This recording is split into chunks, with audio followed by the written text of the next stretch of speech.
മണിക്കൂർ നേരത്തേക്ക് ആർക്കും പ്രവേശനമില്ല. അതെന്താ? പറയുന്ന അനുസരിക്കോ? ദൈവസന്നിധിയിൽ തടയാൻ പാടില്ലെന്നറിയാം. എന്നാലും പോയിട്ട് വരും. ഓ, ഒന്ന് പ്രാർത്ഥിച്ചിട്ട് പോകുന്ന 1 മണിക്കൂർ കഴിഞ്ഞ് വരാമല്ലോ. പോയിട്ട് വരൂ. ആ,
ജോസഫ്, പറയും മോനെ, നീ എന്ത് പാവമാണ് ചെയ്തിരിക്കുന്നത്?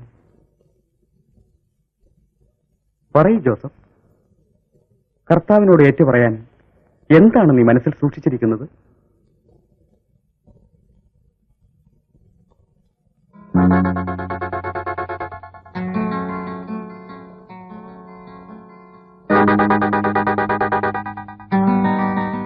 ജോസഫ്, ജോസഫ്,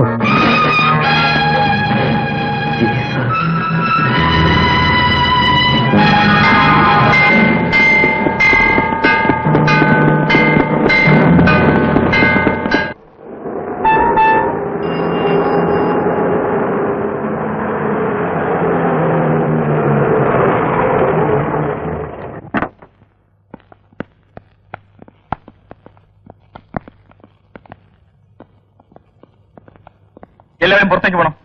ആരും ഇവിടെ നിൽക്കണ്ട. സെക്യൂരിറ്റി കൊടുക്കാൻ ഞങ്ങളോട് വന്നത്. സെക്യൂരിറ്റി? എനിക്ക് ചോറ് തരുന്ന ആളിന് സെക്യൂരിറ്റി കൊടുക്കാൻ എനിക്കറിയാം. നന്ദിയും സ്നേഹവുമാണ് എന്റെ കൈമുതൽ. പിന്നെ ഈ തോക്കും. പുറത്തേക്ക് പോടും. വാടേ വാടേ, നമുക്ക് മെയിൻ ഗേറ്റിൽ നിൽക്കാം.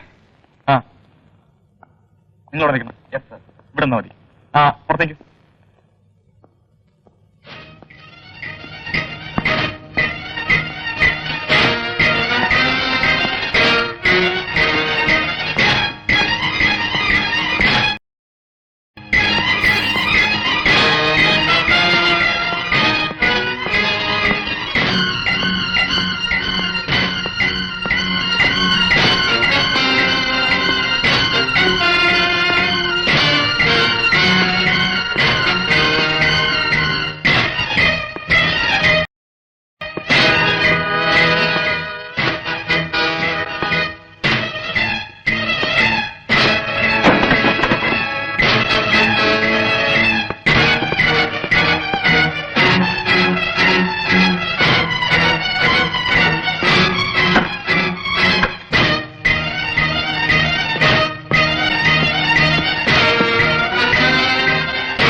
ആർക്ക് വേണ്ടിയാ ചേച്ചി ഈ പാവങ്ങളൊക്കെ ചെയ്തു കൂട്ടുന്നത്?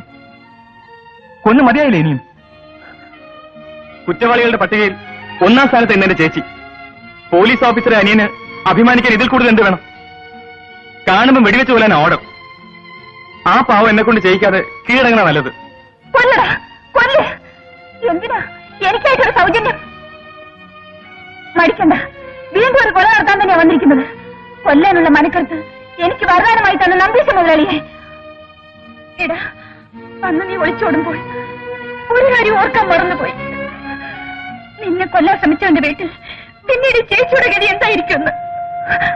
മകളുടെ സ്ഥാനത്ത് നിന്ന് വേലക്കാരിയുടെ സ്ഥാനത്തേക്കും അവിടുന്ന്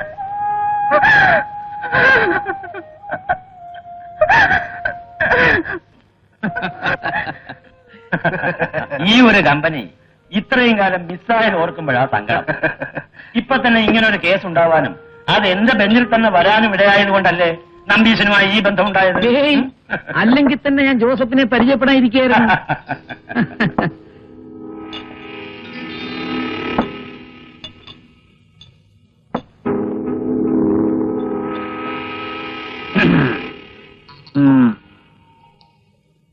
നോട്ടമുണ്ടോ?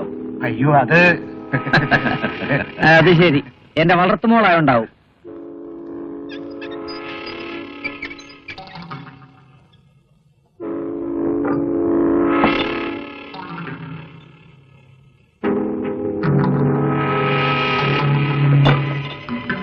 മോളെ ശാന്തി, ഇവിടെ വന്നിരി.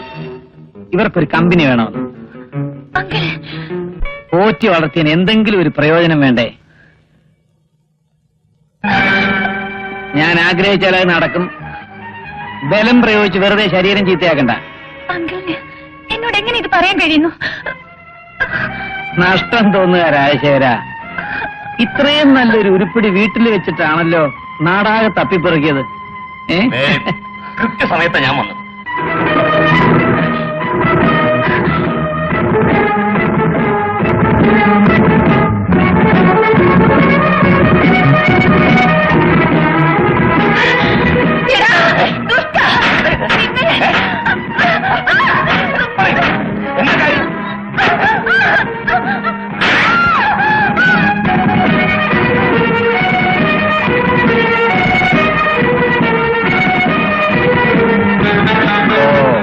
വാസുദേവനോ നിനക്ക് പഴയ ഒരു കണക്കുണ്ടല്ലേ?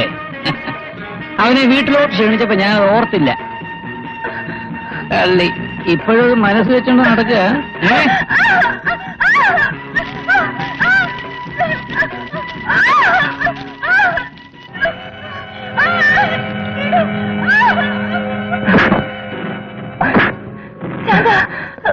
ഇല്ല ചേച്ചി, ഇനി എന്റെ ഊഴമ.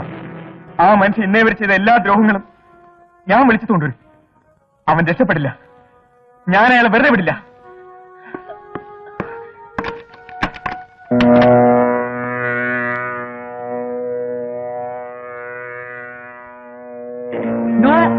വേണ്ട, എന്റെ മോള് വിധവയായാൽ അത് അവിടെ ജാതകത്തിൽ ഉണ്ടായിരുന്നെന്ന് ഞാനങ്ങ് സമാധാനിച്ചോളാം. അർദ്ധശാന്ത, എനിക്കിനി ഒന്നും നഷ്ടപ്പെടാനില്ല.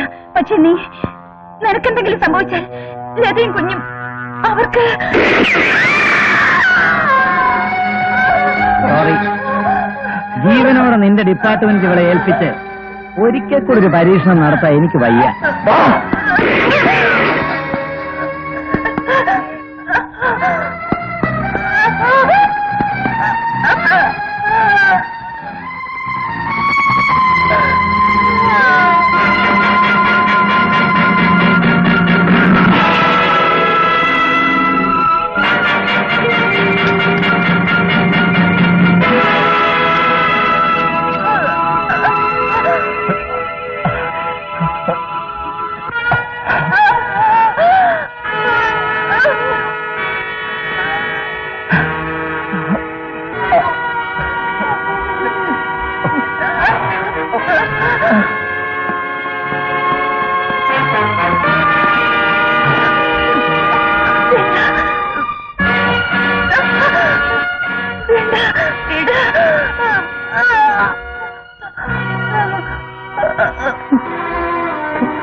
മിസ്റ്റർ കമ്മീഷൻ, വരൂ.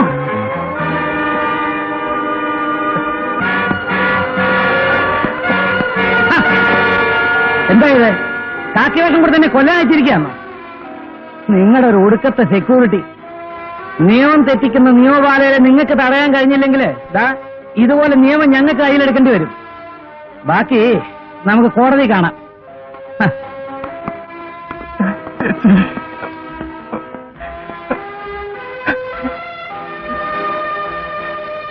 ആത്മരക്ഷ ആത്മരക്ഷ ആത്മരക്ഷ ആത്മരക്ഷയ്ക്ക് വേണ്ടി ഭൈരവിയെ കൊന്നാലും കുഴപ്പമില്ലെന്ന് കോടതി വിധിച്ചു. മുതലാളിയെ കോടതി വെറുതെ വിട്ടു. മുതലാളി ഇപ്രാവശ്യം രക്ഷപ്പെട്ടു. മുതലാളി ഇൻഡിപെൻഡൻസ് ഡേ.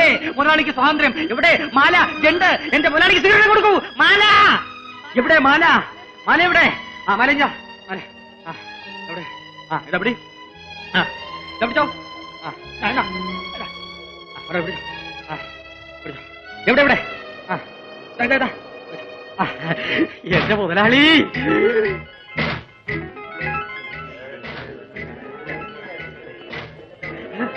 എന്റെ മുതലാളി എല്ലാരും കൈയടിച്ചേ. മുതലാളി ഐക്യം വിളിക്കേ. മുതലാളി ഐക്യം മുതലാളി ഐക്യം.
ഞാൻ പോയിട്ട് വരട്ടെ.